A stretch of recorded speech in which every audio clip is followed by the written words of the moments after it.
Hello and welcome back. When we've got children, we deal with a lot of pushback as they grow into themselves and understand that, hey, they actually have a say. They want to voice that opinion. Let me swing this a little bit further. This is what I'm dealing with ChatGPT.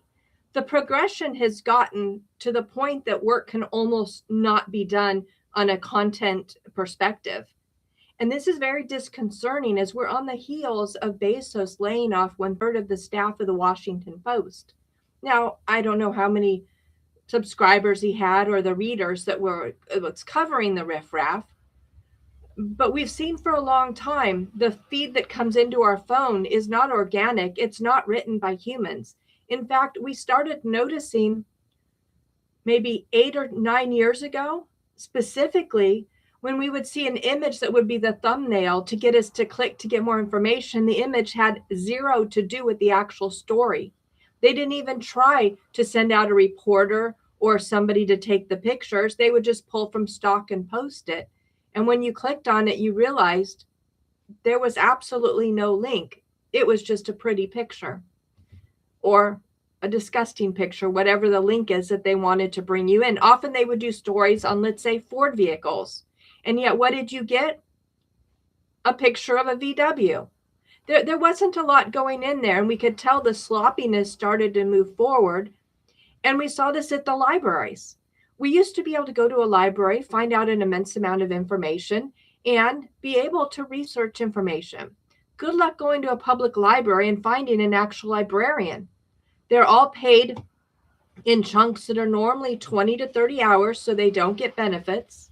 They don't last very long normally, and they're not the sharpest tools in the shed by any means. In fact, if you ask them a question, they don't even know what the stacks are, where books are generally located in most cases.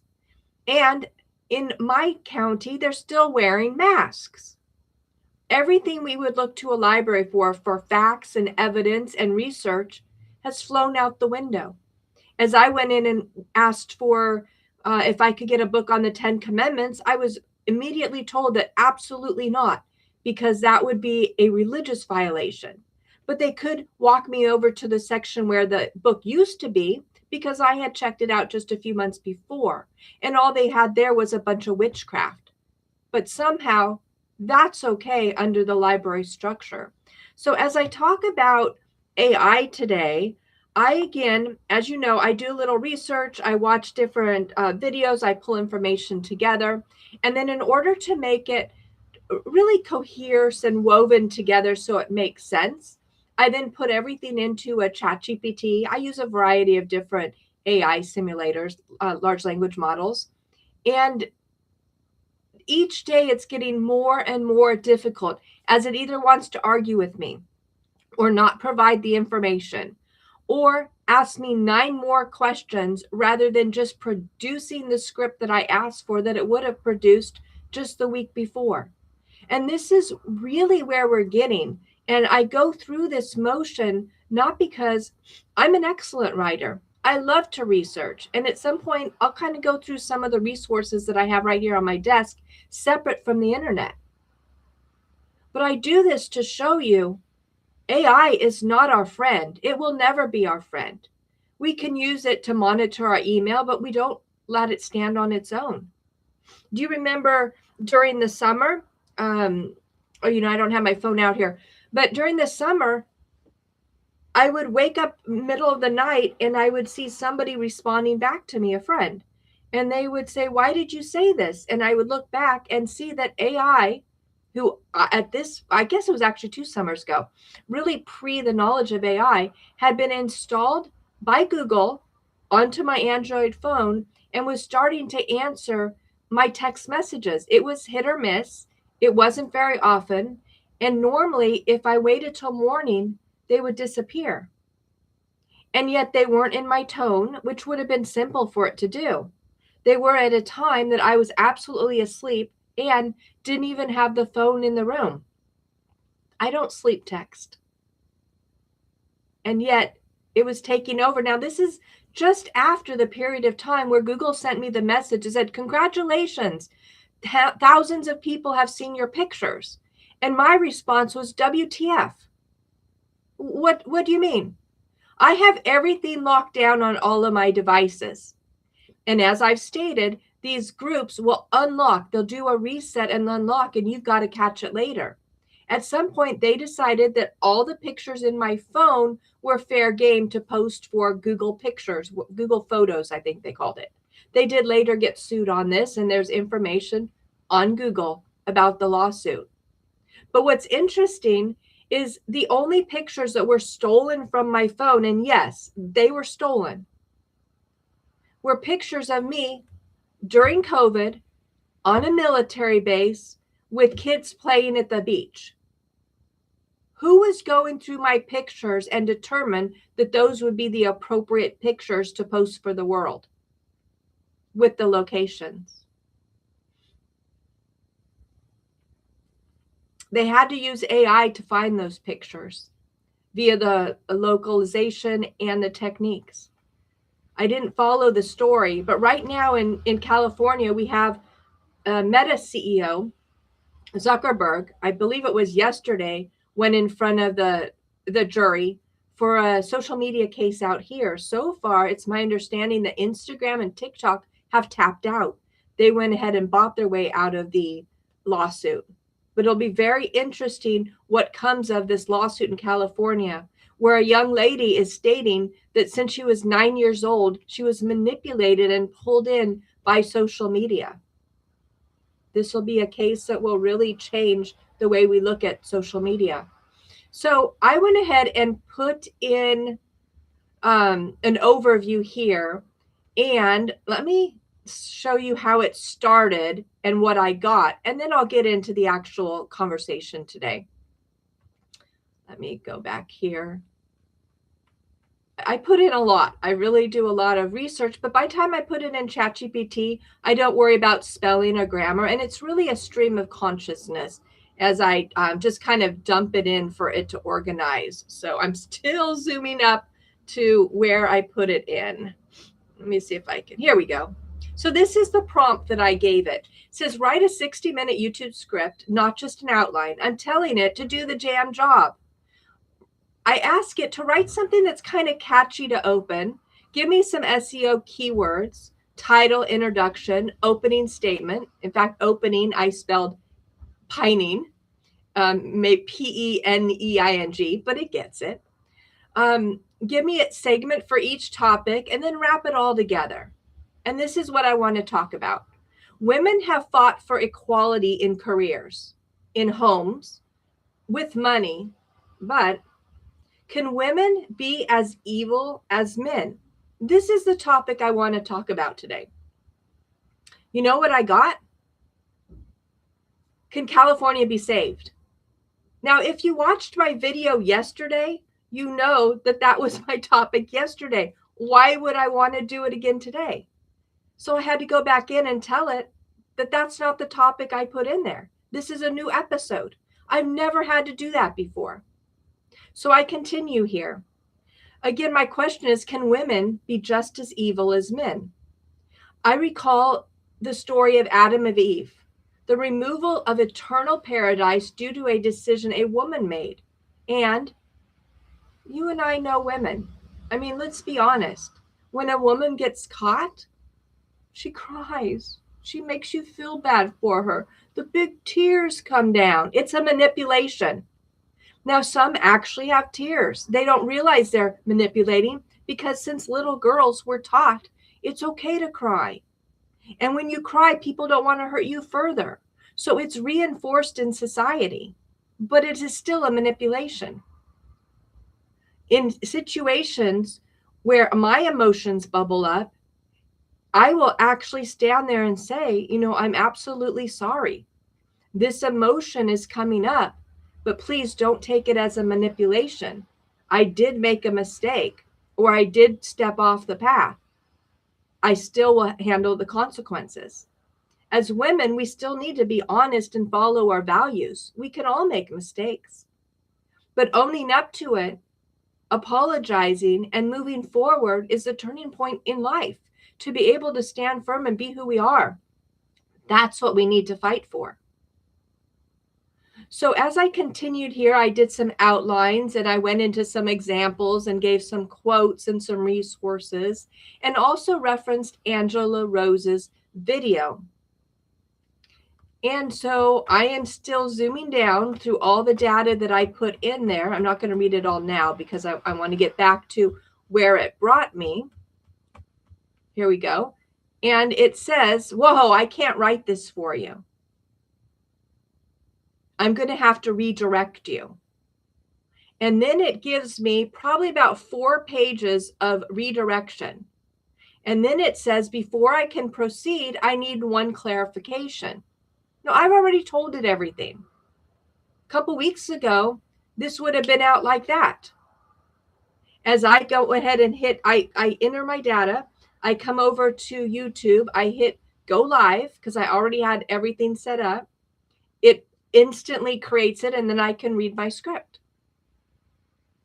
And I try to do it as raw as possible because I want to be able to call out where ChatGPT is inputting its own opinion and shaping the story. But here instead, it explains to me why it's not going to do it, why it's going to redirect and reshape my message. And now I have to give it more direction. So then it says, excuse me. So then it says, okay, understood. We're going to go to systems level, institutions, incentives, and regulatory cap. Did you hear me ask for any of that in what I put in there? And so it gives me my full 60-minute YouTube script. And this is the title. Can California be saved? Taxes, corruption, retirement risk, and the collapse of public trust. Now, in what I read to you that I put into ChatGPT, did you hear even one of those words? Not one of them. Okay, maybe you heard the word and. And that's it. Can women be evil? Nope, not there. Nothing carried over. So it gave me a hook, an introduction. It has nothing to do with what I asked it to write about. So as I go through all these pages to get down towards the next input, I say, wait a minute. This is a new episode, not having to do with California, having to do with women, manipulation, and the specific examples given. ChatGPT then responds, understood. We need to handle this carefully and intelligently. Why do I need that level of input from a computer? If the episode becomes women are manipulative, it continues, it crosses into sweeping claims about protected class. AI is extremely protective about protective classes. And it says that's not fair or defensible. Well, in my experience, human beings are a protected class. All human beings are protected. And we have to protect ourselves from one another. So as I read through this creation from AI, I will definitely call out the shapes, the missteps, the edits. So this is what it gives me as a summary for this episode. When I'm asking, can women be as evil as men? Psychological manipulation in relationships, power dynamics between men and women, social conditioning differences, emotional leverage versus physical leverage, modern dating incentives. I didn't include that anywhere. Media narratives shaping behavior, specific documented cases, and it tells me without defamation, of course, and the revolutionary and sociological roots of manipulation. Now, I even gave it a playbook that was used on me by a former woman that allegedly, without any confirmation, appeared to be a pathological liar. We'll see if any of that was brought in here. A name wasn't even mentioned.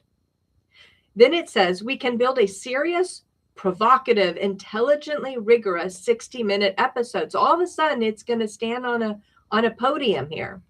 This will examine female manipulation patterns where they actually do exist, but within a broader framework of human power strategies. Below is your full script. So let's take a look at this. Again, I am challenging, and you know what I do need to do is every time I come out here, I grab a pin here. Looks like I hit the camera a little bit. And let me just write this down. Can women be as evil as men? Okay, so that's the question that I have today.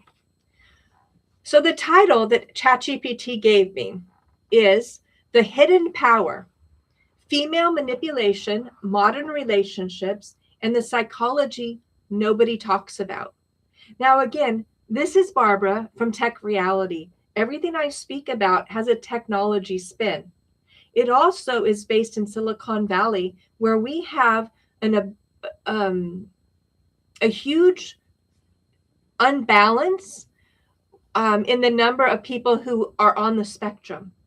We also have a large amount of what would be considered narcissists, because honestly, it's very difficult to succeed at a Fortune 100 global company as a CEO or top executive without having a level of narcissism beyond normal society in order to run that organization at the levels that they are demanded by everybody pulling their strings. So this is the world I come from. And please, if your world is different, tag me below, because we are packed and ready to move. I'm waiting just for those years that my son can really get on his feet and the dogs and I are moving. We might be your neighbors. Oh, on that note, I wanted to say, my son and I have been on YouTube for many years, different shorts and longs, and it's just technical and different points of our lives, just as a understanding that the way we can share our lives is a way to build our brands, is a way to have fun, and it's really a way to share. I have a lot of restrictions around my son being online. Now that he's more of age, I can't look over his shoulder as much, and I really hope the training wheels that I gave him are useful, as I taught him to be a creator, not a watcher, not somebody who stands by the sidelines, but somebody who does and participates, somebody who leads. I have routinely told him that he is not being raised to be an employee. He is being raised to be a leader and an entrepreneur. And as I drill that in, we continue to get out here, not making money, not chasing a grift. But over the years, we've gone in a little bit different direction, but you've seen us, this conversations are always the same. We sincerely care. We have values. We're conservative. And we turn on the lights when we see something wrong. And we sincerely hope it's making a difference. And that being said, I was having challenges finding comments in the chat. Not because I couldn't find them, because by the time I get the episodes done, as a mom, there's a million other things to do. So last night I got a chance to go through the comments. And just from my heart, I want to say thank you so much for taking your time to write a note so that others can see it. I really enjoyed reading those notes. There were a couple that were even prefaced by the fact that they might be a little off base. And yet I could see the immense amount of time and thought that went into those, and I appreciated them even more. This interaction or community that we choose to build is really what we're creating in the future. There was a comment here of somebody who also watches Coach Colin and Baron and Ian and Candace. And I think these different communities kind of break off in specific situations. And at this moment, I'd like to give a shout out to Angela Rose that I'm going to hopefully talk about today. If not, I will be talking about it in the summary portion. And a huge thanks and hugs to Nick Shirley and his mother, who continue to stand up for the United States and releasing the videos, not only that expose Minnesota that so many knew about, but are now finally exposing California on a level that we can get action again. The United States has become one of the most corrupt countries on this planet. Now we can look to other countries that are drug growing countries or weapons countries or abuse or slavery. But quite honestly, that's the United States right now. It's very difficult to leave our own bubble, at least in Silicon Valley, with the amount of traffic lighting people, the abuse of children in the school systems, the textbooks that they're required to read, the new programs that are required, the absolute manipulation. And then, as I mentioned yesterday, Chuck Schumer's demand for a particular flag to be accepted. That's not our values. That flag elicits fear in so many people. It does not bring us together, it further divides. And yet what is being divided is the United States flag. Why can't we just all come together, no matter where we are in the world? If you've decided to immigrate to the United States, welcome. We all have differences of opinions. We share different cultures and views and values, but there's an underlying value system that rests in the U.S. Constitution and stated openly in the Pledge of Allegiance. And if those aren't your values, that's okay. You're still welcome to pass on through. Enjoy Hollywood, what's left. Enjoy Disneyland, whatever's left. See the Great Yosemite and other federal national parks, but then keep on moving. We all have a place on this planet, and we do for a reason. But the underlying structure of the United States is what is so intensely corrupt. And yes, my answer is women can be and are just as evil as men. We reached that equality. So the title given to me here, again, I'm going to read this: The Hidden Power, Female Manipulation, Modern Relationships, and the Psychology That Nobody Talks About. Let me see if I can do a quick here.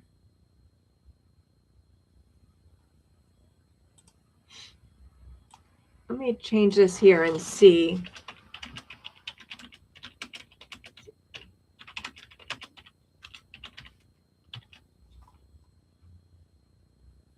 This will update here. Save. Okay. So we've heard plenty of stories about Bill and Hillary. We know who called the quote unquote shots in that relationship, organization, nonprofit, political scam. Is it that unfathomable that women can be cruel? I remember when I was, I don't know, maybe around 7 or 8, a friend asked me over after school, and the mother was using a porcupine style hairbrush that were very common back then to beat one of the siblings. There was blood. That was not a resemblance of my mom by any means, and I'd never seen anything like that. But the yelling and screaming and the attack, I realized that all of a sudden, not all moms are as kind as mine. And yet I continue to go through life thinking that if we need help, you go to a woman, not a man. In life, you can always find shelter with the women because we're all either mothers or meant to be mothers. And yet, as we examine life backwards, we realize this has been used against us. And I hope at the other end of this, we're more open and less naive. However, we do need to be aware that not all women are our friends. Some are evil and manipulative. So this is how ChatGPT starts today. What if the most powerful form of control isn't force? What if it is emotional leverage? What if the modern conversation about power completely ignores the most subtle and most socially acceptable forms of manipulation? We talk endlessly about male aggression. In fact, right after Charlie Kirk was stepped aside, there was an Apple show that had been in production apparently for 5 years that was about to be released. That got put on hold as investigators have gone back and looked at the series and realized that every criminal being targeted was a white male. This was a hit piece. This was no different than The Neighborhood, the common sitcom where you've got a family of one race living next door to a family of another race, and the family of the white family, the man and the wife, but specifically it's always the man, the white male. It's just a goofball, can't get it together. Just kind of is the comedy clown. We saw this very much with Kamala, and I can never explain this one. How is it that Kamala destroyed California, got to be vice president of the United States without even being able to hold a sentence together? But it got more bizarre. How did the white goofball male come in to be her next VP of the United States? Who vetted this couple in order to move forward? And it's very scary because everything was known by whoever vetted, who'd been watching him, who'd been corrupt, who'd been tricking him all these years. Why were they chosen for that role? Is it to make a mockery of the elections, to make a mockery of the United States, to further push the U.S. over a cliff? It really opened the level of corruption that we have. People are policies. There's a lot of very, very intelligent individuals here, and DEI exposed the corruption. A lot of individuals pulled in for DEI, like allegedly the president of Harvard, who committed plagiarism, among other items. You can't tell me that there weren't thousands of other people more qualified for that job that were less corrupt. But as we learned more about those institutions, for some reason, she fit the need that they had.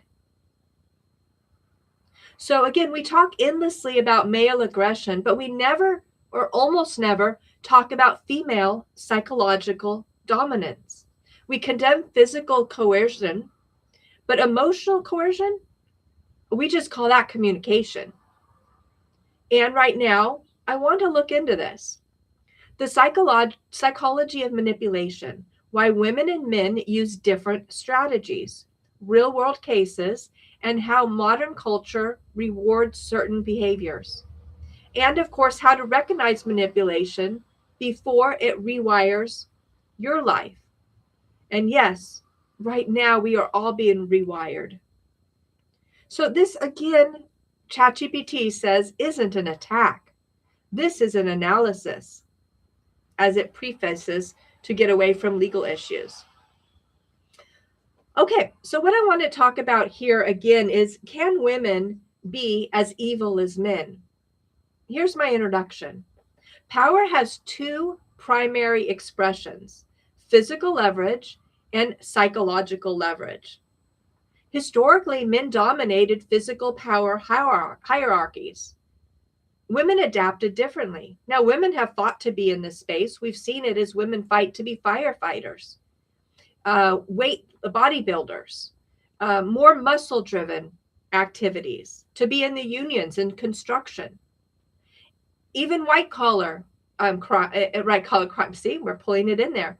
White-collar jobs and careers. Women have fought to have the strength in the home, the power of the purse, and the power in the workplace. And yet women still, to this day, continue to adapt differently. When physical dominance isn't your primary tool, you develop alternative influence strategies. Something maybe like social coalition building, emotional signaling, reputation shaping, sexual leverage, and indirect aggression. Psychologists call this relational aggression. And it's usually not louder. In fact, it's quieter and often more subtle. And in modern society, where physical power is socially constrained, psychological power often dominates. This is why Mortal Kombat Ultra is so powerful. Today, we're talking about female manipulation, not as a moral condemnation, as ChatGPT wants me to point out, but as a strategy set that evolved and adapted. And hey, thanks a lot for that like. I appreciate it. Because ignoring it leaves people very, very vulnerable. So what is manipulation? You know, one of the greatest ways to find manipulation in society is spend time with a 2-year-old. There's an innocence there as they explore the world. They're learning what their feet on the ground mean, what their balance actually is, and they're learning the cause and effect, what they touch in this world and what touches them back. Manipulation is influence through concealed intent as we get older. It differs from persuasion. Persuasion is often transparent. We learned, what was the name of you're probably going to just want to yell through the screen, but the same time people were studying the Enneagram, there was another philosophy that was being used, very much touted by Anthony Robbins and others of that genre. As if you stood on a particular part of the stage, you could elicit the past. If you go to another part, it would be the future. It really used a lot into this persuasion, but was really meant to be subconscious that people just kind of grew into. But manipulation is very different. It aims to hide the motive. Common manipulation tactics include guilt indication, gaslighting, emotional withdrawal, reputation framing, victim signaling, selective vulnerability, and conditional affection. These are human tactics. And as we're all going through the Einstein files, we hear those come up over and over again. And these are not gender exclusive because ChatGPT does not allow me to focus on one group of people over another. But I'll continue here. Research in behavioral psychology suggests men and women tend to deploy them differently. Men, more overt dominant strategies. Women, more indirect relationship strategies. Well, this isn't always the case, and I believe this has a strong pull into why organizations like, I was looking to see if I thought I had a note here from them. The one that goes from campus to campus, usually around middle schools, and although they tell the parents they're teaching one thing, Challenge Days. It's all about trans education, telling boys and girls that maybe you don't actually feel like you're in the body you should be in, and how to act it out and gather around this fireside chat to explore that. And then zooming back out to the topic that they had gaslit the parents on. So it's not always, and those lines are becoming more and more blurred. But we're finding that these children who have been manipulated in the darkness away from their parents are truly suffering. It does not make them happier. It makes them more confused and leads to a lifelong challenge for the majority of them, according to feedback that we're getting from both medical and, unfortunately, police records. So men are more overt dominant using more overt dominant strategies, and women more indirect in relationship strategies are not always the case, and that line is being blurred. But there's still a statistical pattern. Women are wired one way and men are very much wired another. I want to talk here about gaslighting in modern relationships. Gaslighting involves making someone doubt their perception of reality. Quite honestly, if you're not married to the first person you ever dated, and this may be better or worse for that individual, you've been gaslit. And one of the songs that I absolutely love the most is by, I think his name is Snoop Dogg. No, it's Shaggy. I always get the names confused. Shaggy has a song that says, "It wasn't me." He's telling a friend of his that his girlfriend caught him in his apartment with another woman. And yet his friend is saying, "Hey, dude, just tell her it wasn't you." And she's expected to believe that. Well, whether we even catch somebody in the incident or not, we all know the truth. We're human beings. We have these lights inside of us that guide us, that tell us right from wrong. And the pit of our stomach lets us know if somebody's lying. We don't actually need the chyron across somebody's forehead to know that. We know. But year after year, relationship after relationship, we get worn down. We start to doubt that. And so we're taken advantage of. It could be the male in the relationship or the female relationship. Relationships often stray. They don't maintain basic agreements. And so rather than just coming forward and sitting down with the person you supposedly chosen to spend your life with, it's better to gaslight them, apparently. So a pattern or example that ChatGPT has given is that of partner A raising a concern. Partner B reframes it. "Oh, you're the one insecure. You're the one overreacting. Oh, no, that never happened. Oh, you're just imagining things." Those are key phrases that if somebody says that, or my favorite is "trust me," well, that's not really the person you want to trust. That's not something I go around saying. Is that something that you often say? I would think probably not. So in clinical case studies, both men and women gaslight. However, relational manipulation often appears in emotional fidelity disputes, financial control situations, social circle isolation, and image management within friend group. Now we're seeing a pattern build and an overlap here. Always the same. Control the narrative by controlling the person. I want to move forward another step here to reputation as a weapon.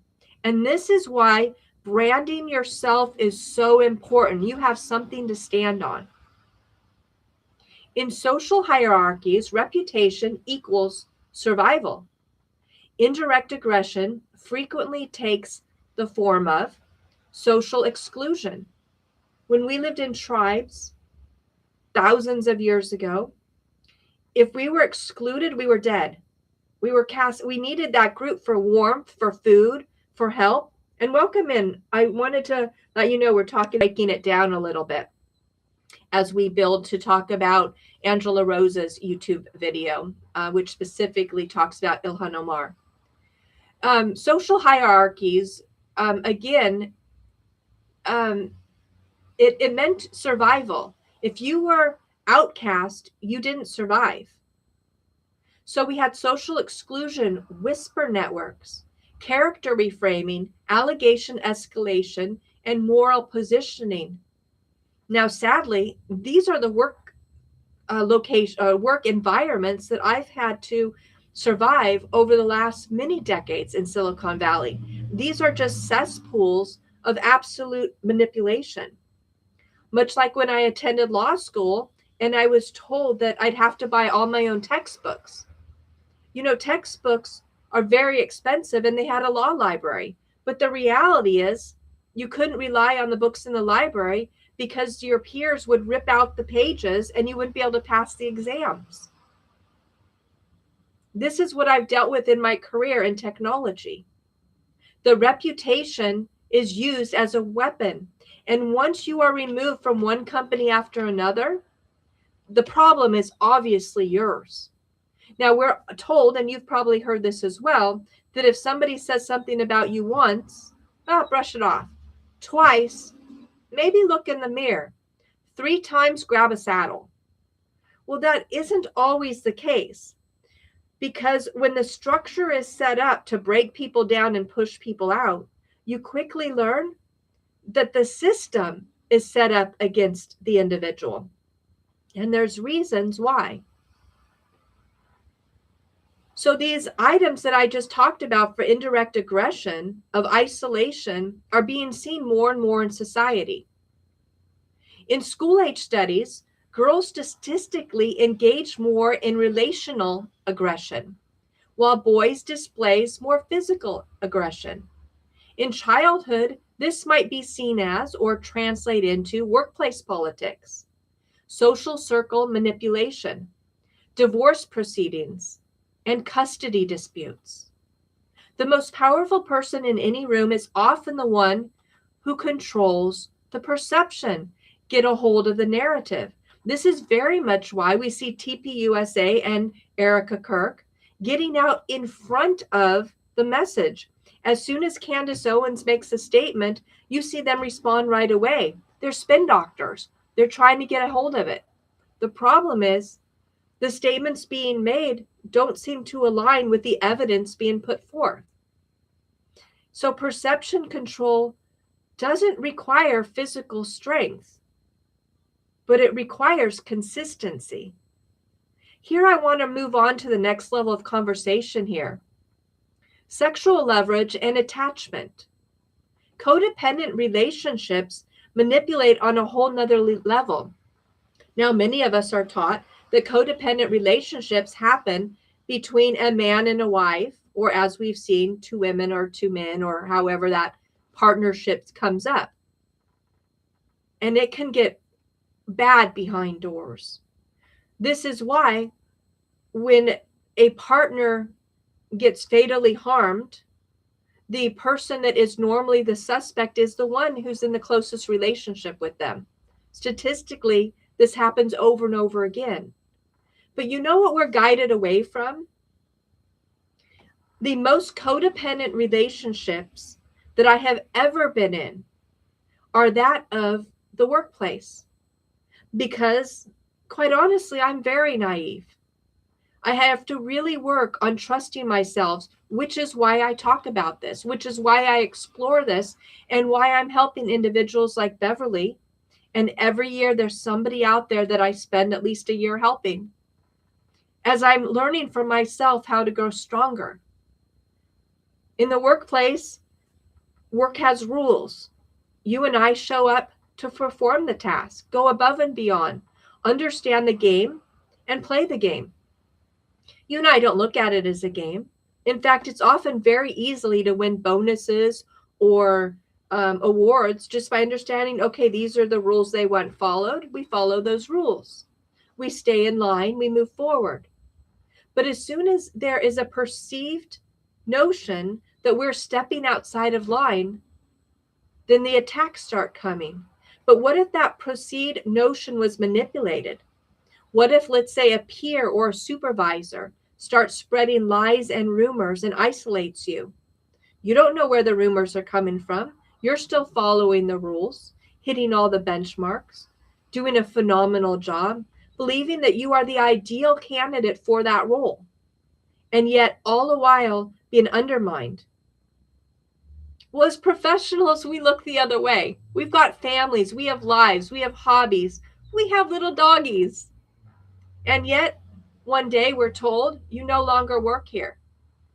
You know, we can all breathe a sigh of relief when that day finally comes. The decision wasn't ours. We don't have to look back on life and regret our choices. But we never stop thinking about what truly happened. Will we ever know? And now with social media and Freedom of Information Act and other government agencies actually stepping up to the plate, we're able to see what the truth is. But the codependency part is In that process of the mass manipulation and survival that you went through, all of a sudden, you lost your income. You lose your home. There's arguments in your family. You lose your whole baseline. Your career is gone. That stings. It hurts. And when you go through that over and over again, it builds. So I'm going to go through this segment here on sexual leverage and attachment. But I want to be clear that the manipulation is spanning the spectrum and used in many, many different directions. So here we talk about this access has historically been a gatekeeping mechanism. In modern dating culture, attention is currency. Scarcity drives value. Emotional bonding often precedes commitment. Manipulative patterns can include love bombing, intermittent reinforcement, withdrawal to induce pursuit, and triangulation, introducing rivals. Doesn't this sound a lot like the recent text messages that we saw come up with Jillian? Intermittent reinforcement, a concept from behavioral psychology, is especially powerful. Reward unpredictably. This might look like having a conversation with somebody, but not knowing the next time you're going to see or hear from them. That manipulation pulls your heart and your emotion. And by the time you talk to them next, there's a release, that dopamine. And so then you long for the next conversation. Friends don't manipulate like that. Friends are inherent. They know that after a few days, a few weeks, a few years, even a few decades, that relationship just picks up where it left off. But that's not what often occurs with relationships. That intermittent reinforcement is a concept from behavioral psychology. The brain becomes addicted to the validation cycles. This is not uniquely female, but it is in heterosexual dynamics. Women statistically hold more leverage in early stage dating markets. Power imbalance creates opportunity for that manipulation. ChatGPT goes on here to talk about the next segment, victim signaling incentive. Modern culture rewards victim narratives. Social validation often flows toward perceived vulnerability. This creates an incentive structure. If social sympathy produces protection, resources, or moral authority, victim signaling becomes adaptive. In some cases, conflict escalation happens because moral positioning increases leverage. The dynamic appears in social media conflicts, public relationship disputes, HR complaints, and campus controversies. And again, none of this is uniquely female. In fact, in elementary school, one of the parents taught me that when something happens, that's at the point where people hear and their eyes go in the direction of the event. But that's not when the conflict happened. Rewind the tape or ask who saw what happened leading up to this, and you get a completely different story. In fact, often the person who runs up and pushes another individual did it quietly. Nobody was watching. But when the individual is pushed, they gasp or yell or break their fall before they hit the ground. And then they stand up swinging, and then it's their fault. Well, how did they get on the ground? How were they pushed? And this is what Angela Rose is exploring in her YouTube about Ilhan Omar. Although, again, ChatGPT reminds me this is not uniquely female. But female socialization often emphasizes emotional articulation, which can amplify this mechanism. What does that mean? The tears come rolling down. I'm sad I got caught. But people take it as, oh, that poor girl. She's so innocent. She must have been bullied. The tears are a manipulation. When my son was learning to ride a bike, he would fall. He skinned his knees. He had some, he's a little bit more of a daredevil than I will ever be. Boys, again, are wired differently than girls. And yet, what did I do as a mom? I would yell as I was running towards him, get up and get back on the bike. That was awesome. Look at the way you fell. Look at how powerful that is. I would encourage him and get him excited and get him right back on the bike so that he wasn't afraid of the bike, so that he didn't sit and cry because of a reaction that he felt should be automatic. We don't have to cry. We can stand up and move forward. But the second part of what I taught him, I believe, was equally important. Our emotions do matter, and we do have to have a release valve.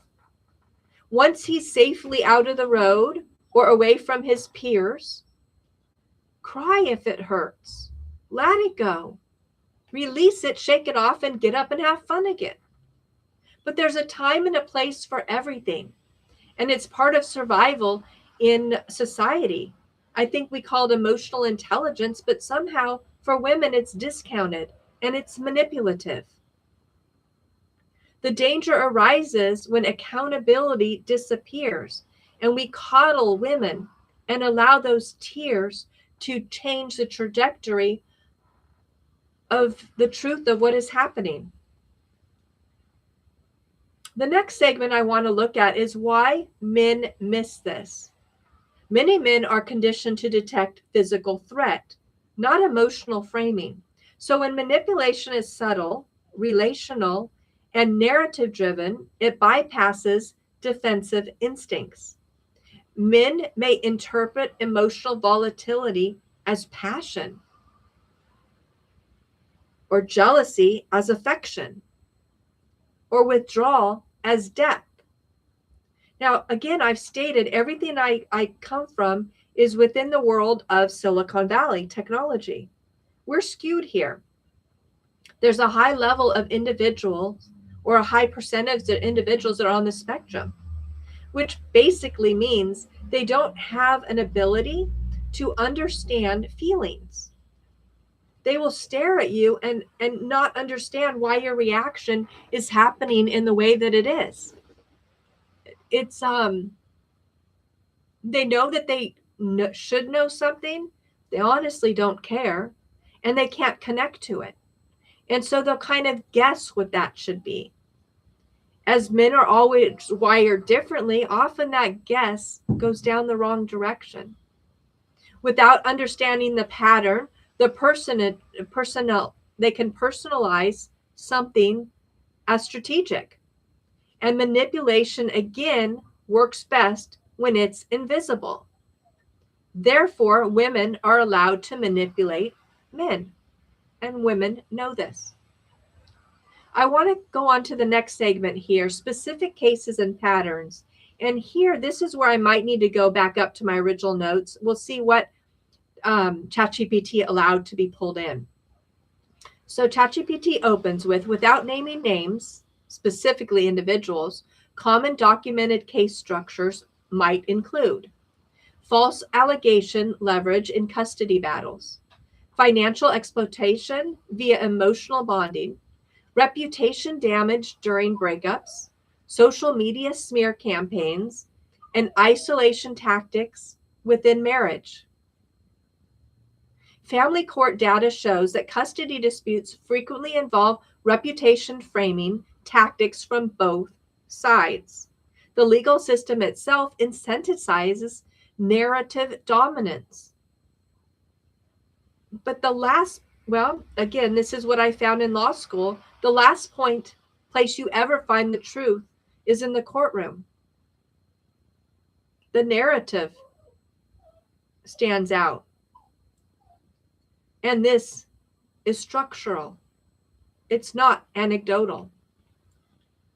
So the next segment here is the bigger truth. And I have a dog that is whining. Let me see if this, I'm really hoping that this will mute.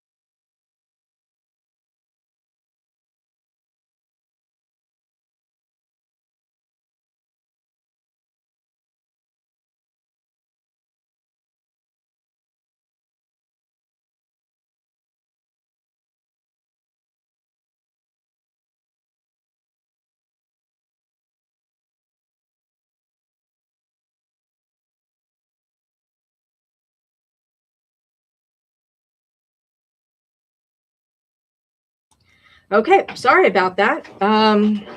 Although I lived behind locked gates, apparently somebody unlocked the doors. Um, okay, this is the world we live in. We'll check the cameras later, security. But I want to talk about the bigger truth. Here's the uncomfortable reality. Women did not invent it. Men are not immune from using it. But pretending women are only victims of power never wields. Okay, here we go. Come here. Oh, it's all wet. Okay, here we go. He wanted to come in since somebody was out there. It's really raining and there's snow everywhere on the mountains around us right now. Okay, thank you very much for your help. Okay, thank you for letting me know that that happened. Okay, you right here. It's wet. Here, here's a towel.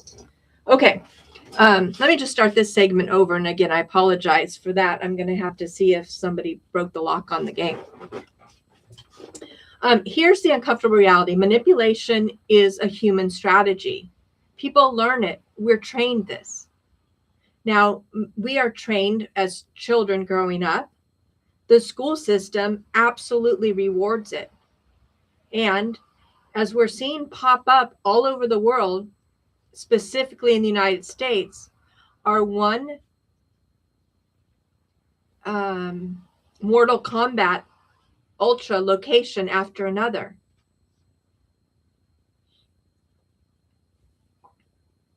But pretending women are only victims of the power really creates blind spots. True equality means acknowledging women possess power, women exercise that power, and women can abuse the power. Yes, there's equality here, just as men can. The goal isn't accusation, as ChatGPT tells me once again, I have to point out, but it's really putting this conversation out in the open. It's a level of awareness. I don't know what the cup says. Oklahoma City is what this cup says. I guess it should say Candace on it, which is very funny. Talk about manipulation. She's off for a week, and once again, the attacks roar. They wait for her to go on vacation to attack her, and then it'll silence back down once she gets back. But once we understand the incentives, the patterns become visible. And once they're visible, they will finally lose their grip. We've been told the meek will inherit, but we're far from reaching that point. So here, it looks like, yeah, it did. It went into a closing, and it has removed all the key concepts that I outlined here. So let me go ahead and do this closing and then go back and fill in the gaps and see if, let me see if this will even.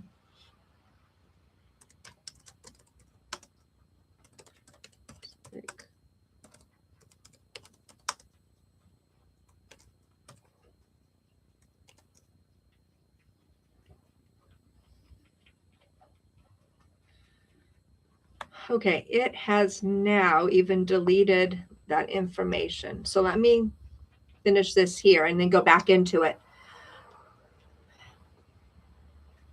In closing, in conversation, uncomfortable because this conversation is uncomfortable because it challenges one directional narrative about power. But mature societies require psychological literacy, not ideology. And that's how it summed it up. So ChatGPT, again, is screening. It's something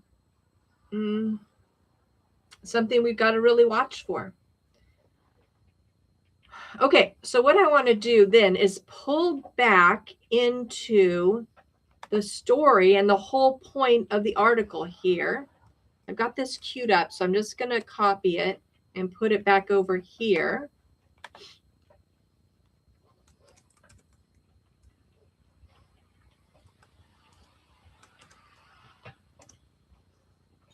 Okay, the reason I wanted to bring this up today is, can women be as evil as men?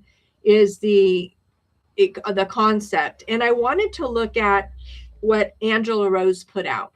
Now we're on the heels of watching what was going on with the Clintons as they've been asked to testify. In the past, they decided that subpoenas don't seem to pertain to them. We'll see if they show up on the stand or not. I believe they're called next week. It could be the week after that, 24th. It could fall into the next week. But we're right there to find out whether or not they call the 5th.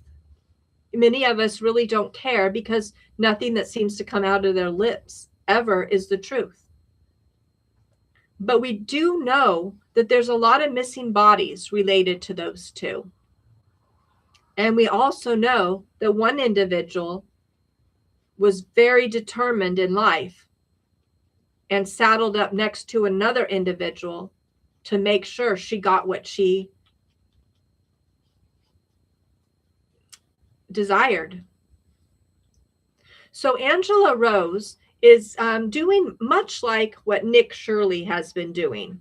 She's picked up on the threads of Ilhan Omar. Now, this is allegedly, I'm just kind of going through some of the stories here, but her video today was very interesting because, she did a video where she went out here to California in order to go to the winery that Ilhan and her husband have, that doesn't sell wines on the website, doesn't really have a physical location, but supposedly makes a lot of money.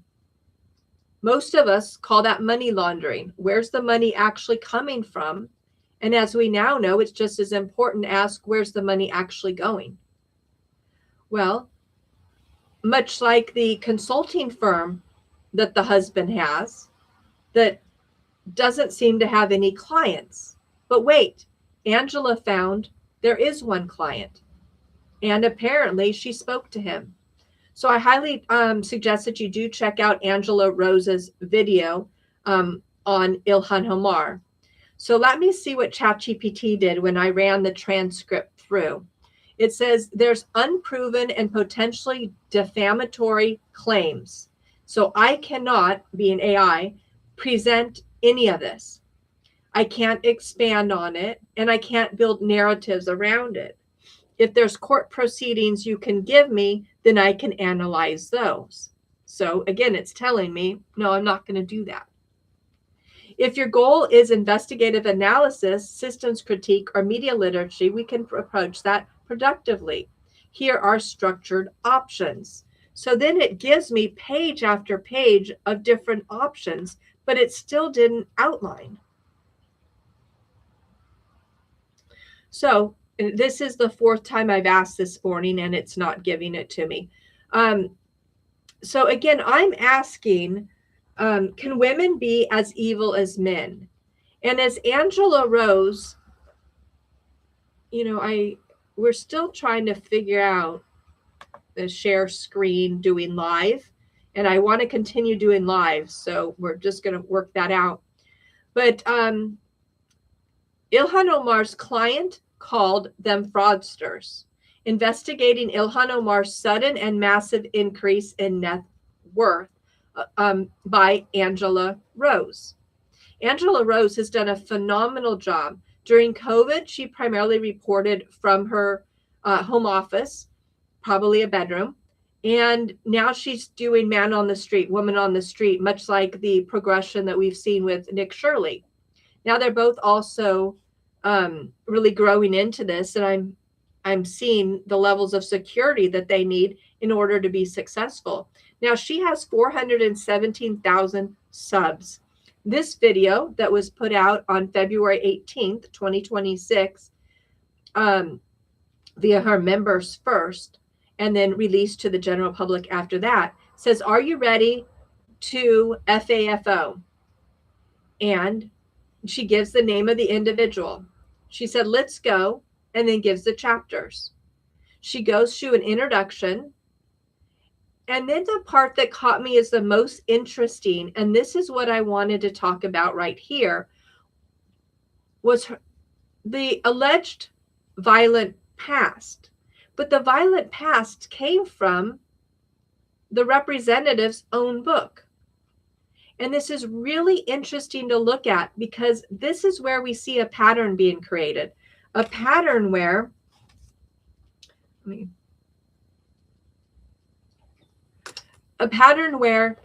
she would hurt somebody or set up a situation to hurt somebody and not back down until they were hurt.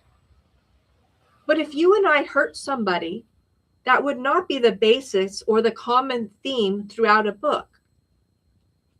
Probably of the apologies or reflection would be what we would continue to look at. But in this point, story after story show beating somebody up until they could barely move or to a pulp, or even a pregnant woman when others were yelling to stop. The level of aggression and anger that was portrayed in this book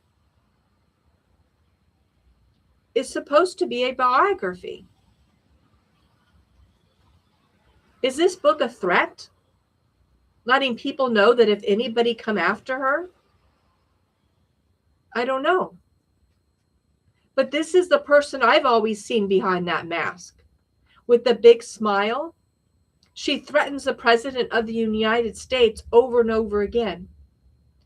You know, that white pasty guy that's governor of Minneapolis has been threatened over and over again. It is her district that has committed the mass fraud, and during that same period of time, her wealth skyrocketed. And I guarantee the amount of wealth being noted on paper is going to be a pittance to how much was actually funneled through to her various bank accounts outside this country, allegedly, or in my opinion, or however that gets looked at. But the level of violence and abuse, this woman, in my opinion, is evil. She's certainly not somebody I would be a buddy with, and not somebody that I want representing me in my country. This past is something interesting to take a look at. And as Angela breaks down quote after quote, I think you might find it very interesting too. Now then, Angela goes into a conversation with a gentleman by the name of Baiju, I believe it is. He was Roselake Capital's one client. Now, he's either worth an immense amount of money or has lost everything. At this point, he's in the lost everything category until proven otherwise. So his story is worth following to understand the lack of integrity here. There's also marriage fraud allegations, which we've heard about nationally, and some others sprinkled in there. But you know what's actually even more interesting are the ties to California's own representative and former Speaker of the House, Nancy Pelosi. There's a whole series of corruption running through. Now, all of these run on the Democratic side. And as we know, both sides attract a unique personality in order to rise to that level. But the depth of the fraud and the manipulation just cannot be unseen. And we need to stop being naive. If somebody is the widow because their spouse has been removed publicly from the planet, do they get a pass? No, of course not. They're the prime suspect. And when evidence starts to point more and more in that direction, why does the gaslighting turn up? Why is it that somebody can commit citizen fraud, promote massive fraud on the American taxpayer, and do nothing but insult our country, our values, and our president. Now, I'll openly state I did not appreciate the former president of this country. Another example of a white man who was being made a mockery of. The guy had passed his expiration date, and I don't even know how many decades before that could have been, because the values had slid a long time before that. But in following that pathway, we understand that I never called for harm to him or his family, or any negative words that would be beyond a description of my perception of what was happening. It just didn't make sense.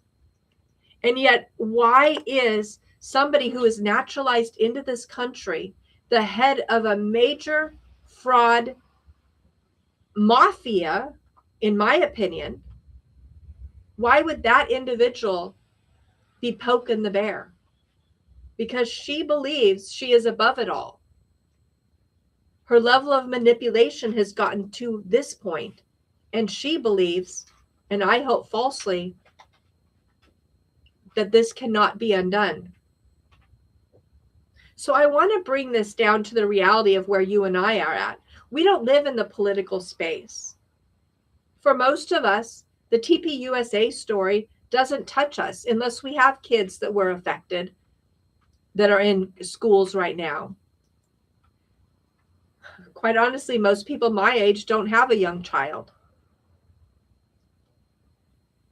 But the playbook is used over and over. And as I've outlined these very scenarios in different situations, I want to go back to the workplace. Again, this is tech reality. This is the foundation of where AI was created. Machine learning as we know it. It's been around forever, just repackaged and reframed so that more individuals can use it. But the playbook within the supervisors is the same. And I'll speak time and time again about my foreign-born supervisor who openly stated she would not work with individuals that were white or black, and systematically got rid of 22 out of 30 of my peers within a 5-month period. By time the opportunity to remove me came about, my peers and I had documented what was happening, and the steps being attached to me were just the same as to the person before me and the person before them. We documented it. The manipulation was the same. First of all, I started to be isolated. I wasn't allowed to attend team meetings. In fact, if I showed up, these were via Zoom at that time, I would be logged out, and then my peers that were in the meeting would tell me that I would be mocked and made fun of and be told that I did things that were wrong. They knew she was lying. They'd been documenting it as well. So isolate me and then pull me into one-on-one groups. The one-on-one groups would be all about her garden and her husband. Nothing factual about work. Even when I asked specific work questions, she didn't have answers. She didn't know. And then I would receive an email follow-up that had nothing to do with the conversation, that berated me on every level, and apparently went in my HR file, being told that this is what we discussed and I agreed to. This is the same playbook we saw with the other employees. So I quietly documented, kept my head down. Meanwhile, I was raking in thousands of dollars from other managers, because every department contest that they had, I would win.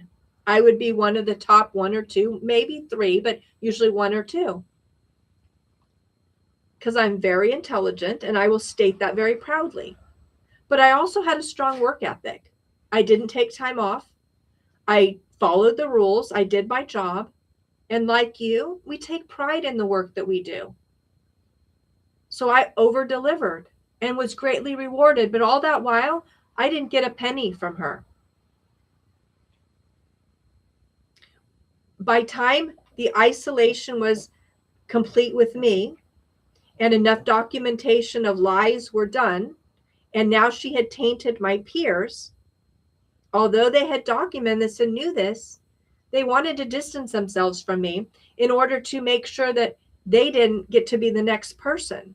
Remember during COVID, it was musical chairs. If you got a job, you needed to keep it. So as time progressed,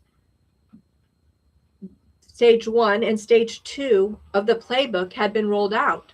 Isolate and then taint the peer group, have them further separate. Then she went on to the next level and started telling her managers, the managers that would have been her peer group, how horrible this individual was, showing them, telling them stories and giving them examples that weren't grounded in reality. Yet it didn't seem to matter. She was the only one in the room. They would sit around a proverbial table and talk about individuals that should be granted opportunities for mobility or additional training or opportunities. And yet she would continue to throw in, according to other managers, names that she was setting up. Once she had that mastered, then she went to HR. And she told HR that her manager peers agreed that the peers on the team were distancing themselves because this one individual was acting inappropriately, whatever that inappropriateness may have been. And then comes the performance improvement plan. Now, if any of you have received a performance improvement plan, it's always negative. It's an offboarding tool. If you get one, that means that that person doesn't want you there. It's a documentation to get rid of you. It is like the final step. And as soon as you're given one, you're being told that you better just quit because it'll look better on you. Well, I received a performance improvement plan. And rather than taking it negatively, I embraced it. I said, thank you. I went back to her and I said, you know what? There's clearly a rift in communication between us. Now, although I had followed the playbook with others, I didn't quite have all the evidence yet, but I knew where to grab it once the final foot hit the ground. So I was quite confident. And I stated, I'm a single mother. You can assist me in moving to another manager, but I'm not quitting. But let's use this opportunity to understand what it is that you as my manager would like from me and what I as your employee can do to help you shine. Now, again, this would come across as naive, but also it was survival. I needed to figure out a way to stay there. And clearly, for some reason, I was not providing her what she needed or desired or was looking for. And I was willing to give it a try. However, the performance improvement plan blocked me from all other jobs that I had been applying for within the organization. Not only for years she'd been telling other managers that I was not employable and she could not allow me the mobility opportunity to be on their team. She got her second and third level managers in order to back her. All of that is documented as well. In fact, her second and her third level managers just disappeared one day. They were removed by the company. And yet, why is she still there with that level of manipulation? I then confronted HR. And I let HR know that I don't want to file any complaints. I don't want any part of the drama. I want to continue with my career. And HR let me know that whatever I talked to HR about, it would be private and confidential. You and I aren't stupid. I knew it wasn't. So I had an outline of facts I would talk about and facts I would not discuss and I would shut down the conversation on. As this progressed, I continued to hold on. Year after year came the annual review where I should receive bonuses because of my outstanding performance as evaluated by other managers who were still giving me big bonuses. But as far as the actual bonus on my salary, she blocked it every year retroactively and for the future. She also blocked all merit increases. My income stayed the same. She also canceled, allegedly, somebody did, my medical insurance when I caught COVID and had to take a brief leave. The actions were targeted and intense. And in fact, when I came back from approved medical leave from that company, she specifically told me that I should have never returned and made life even more horrifying, to the point that as different individuals are talking about dreams, this is the first time really in adulthood that I had series of dreams of her physically attacking me. Not only was the situation so horrifying at work, in my home life, it was breaking me down. And in the nighttime, I was terrified. The vision that came to me was that of a red dragon. I've never seen anything like that before, not in cartoons or characters, but it was very vivid and it was very clear that it related to a specific individual. It was frightening to me. But I hadn't found another job and I still had a child to take care of. So I'd wipe off the tears and continue to do the best job I could every single day. But the manipulation on so many levels was damning. It had ended my career and I knew it. As soon as the world opened again, I had no choice but to leave that company. But I had to hold on for dear life until we got to that point. And as I stated, here we are in 2026, and in my valley, people are still wearing masks. I got an email from my son's school 2 days ago saying that he needed to have a COVID test. We're still playing that game out here. And I also believe that's probably some part of why they threatened to arrest me last week in the library. I didn't engage. I just turned around and sat down because I don't hear very well. And when I was standing in front of the individuals wearing masks, I just, okay, I'll excuse myself and go sit down. But apparently that was deemed rude. And I believe it probably had something to do with others nagging them about their mask, which is stupid. And I didn't engage, so they still pursued me. It's out of control, the ridiculousness. But because of people being women, people overlook that. Women can be evil and cruel. And yes, they can do more damage than men will ever do because it's long lasting. There's no bandage being ripped off. It's subtle poisoning. So as we move forward, as you know from past podcasts, I eventually got to higher ground. I was removed from that team, put into an intermittent training where I had to go to level 1 retraining, starting completely over in another, same department, but a different software angle. And I just did it with a smile and gratitude. And in fact, many managers came to me and started to tell me what had happened before. And that's how I got those data points. They said I was nothing like I was portrayed. And that they were really impressed when they listened to me working with customers or solving computer issues. They had no idea my level of intelligence and my patience, because the stories that they had been told were not the truth. I had been set up to fail, and I rose above. But that's not where the story ended. I was in that training holding pattern for 3 or 4 months. It was a long set aside where you just studied long hours. You had online support and a whole retraining. It was pretty intense. Took me away from all bonuses, took me away from all metrics. There's no analytics when you're training, so that removed me from additional income. So then I was placed on a new team. Finally, I had made it. My new manager came to me and told me of what she had heard, and that she was going to do her best to separate that away and treat me with fairness. And I thought that was very kind of her.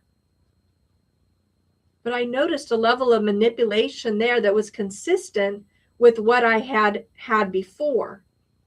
And that came from my level 2 manager, which was the consistent player over both managers. I hadn't been free. And then one day, one of my coworkers gave me a call.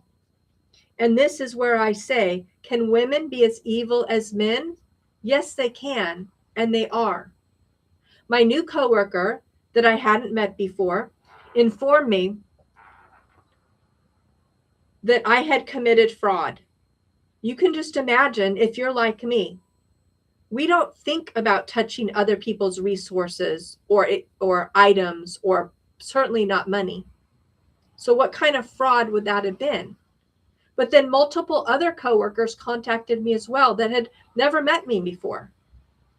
So then I reached out to peers from my former team, and they said, yes, we were contacted as well. Somebody within the company reached out to individuals, used my first name and my last name in order to inform them that this person, first and last name being me, committed fraud. And they left it at that. This is beyond slander. As the investigation pursued, well, it actually didn't. I ended up asking one of them to tell me who reached out to them.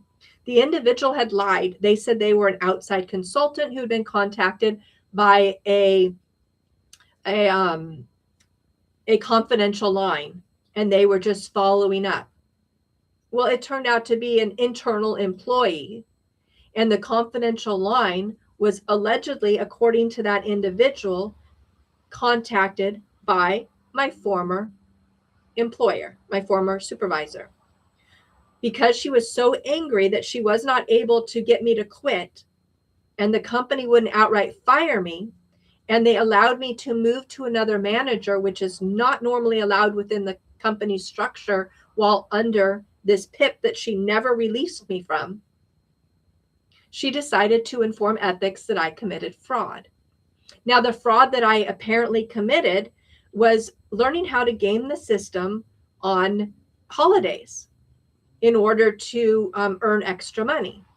So first of all, there is a way to work extra hours on holidays if the company allows it. Some companies don't allow you to work holidays, but some companies do. And if your normal workday falls on a holiday, you're actually expected to work that day. So there's a way to work with the company to make sure that you can serve them and their clients optimally and benefit financially. However, this was even simpler than that.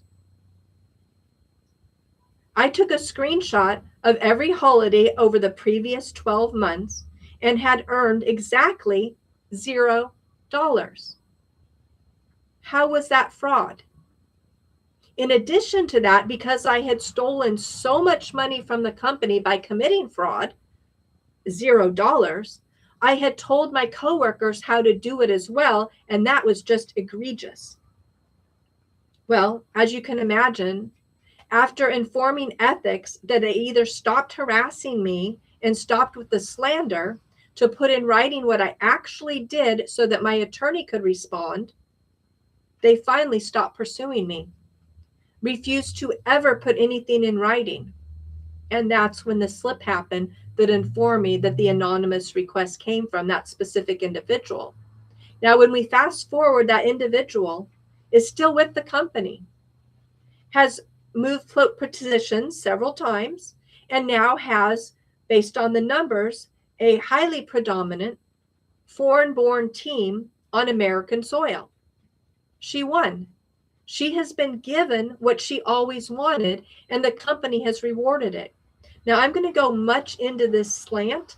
I believe it's coming together for next week. I'm not sure that I'll get it together by tomorrow on this particular foreign-born situation, although I've alluded to it a lot with the H-1B visa scandal. And yes, it is a scandal.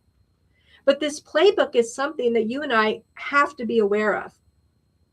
Some of you know me from the heroine's journey that I partnered with Joan Perry. Joan Perry spoke from the stage, and that's how I originally met her when I was doing public speaking. She's authored several books, and she came out with the heroine's journey, which is a step-by-step way for women to gain empowerment, not as the hero's journey, but as the true heroine of the story. Women's right. This isn't about drugs. This is about women being powerful and stepping into their own. And yet, as we explored these topics together, we saw an overlap of the gross manipulation and the power structure that women put into play. It doesn't seem to make sense, and it's not fair. And as I open this today, we all look towards our moms. You know, I have the best mom on the planet, and I hope you do too. My mom was always there for me and is always there for me. The gift that God has given me, that my mother is still with me, and my father, is a miracle. Every day I give thanks for that. But not all of us had that same quality or persona in a mother. And when we go into the workplace, we all don't get the same. We often get manipulated. We get used. We get set aside, scapegoating. And as people progress into higher levels of leadership, specifically on a political arena, we see corruption go hand in hand. The comment of how do you know a politician is lying, their lips are moving, becomes more and more true as we gather more and more evidence. So as we compared what I requested AI to produce with the actual structure of this this conversation today, we see that even AI is changing the narrative, shifting the way that we're allowed to speak about, investigate one another, and quite honestly, further gaslight the situation. You and I are very strong individuals. We're here on this planet for a reason. And I believe that we're here in this time frame for a reason. Now, on a side note, Candace said Charlie Kirk was a time traveler, and she was an alien. As we're living here today, we don't have that evidence. But Charlie seemed to know how his story ended. And you and I know how the greater story ends.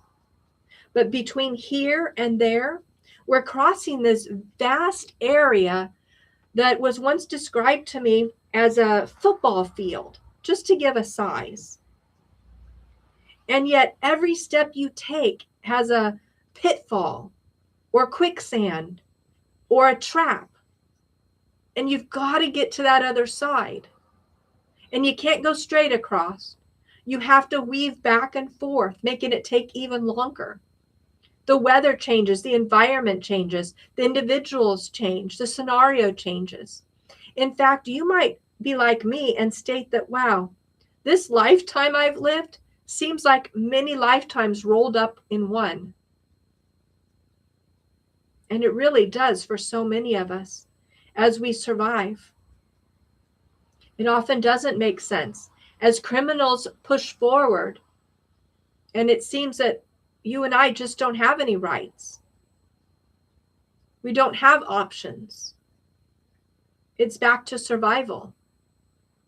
But I want you to know that awareness is the first step.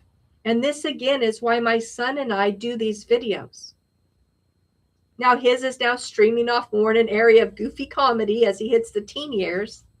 But I continue to stand there with turning the lights on, letting you know that that discernment that you're feeling, that pit in your gut, is the truth.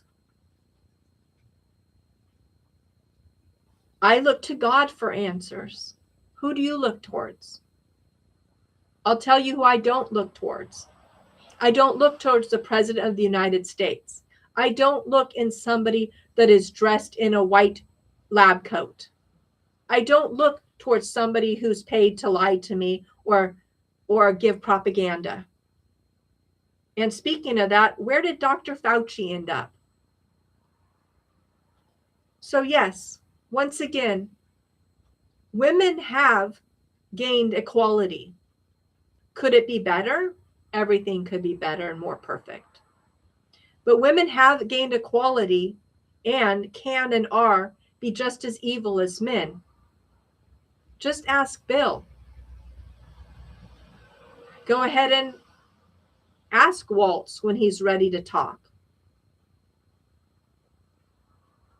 Ask Charlie if you can. Don't allow the wolf in the sheep clothing to be a woman that takes advantage of you. And as you might be able to notice, I am saying this as a woman. When a woman comes and creates an issue and then stands and cries about it, whether or not those tears are real, it is a manipulation. Don't stand for that. Clean up the area around yourself. Stand for what you believe in. And let's move forward together. If we are really pulling this country and this state of California off a cliff, we have got to do it standing on our values, speaking our truth, and turning the lights back on. So this has been the overview today. Again, I highly encourage you to take a peek at Angela Rose's video on Ilhan Omar that came out on February 18th to her membership, and then right after that to everybody else. And once again, welcoming Nick Shirley back into California. Everyone have a great day, and thanks for sticking with me. I'll go ahead and check out the comments. See you later.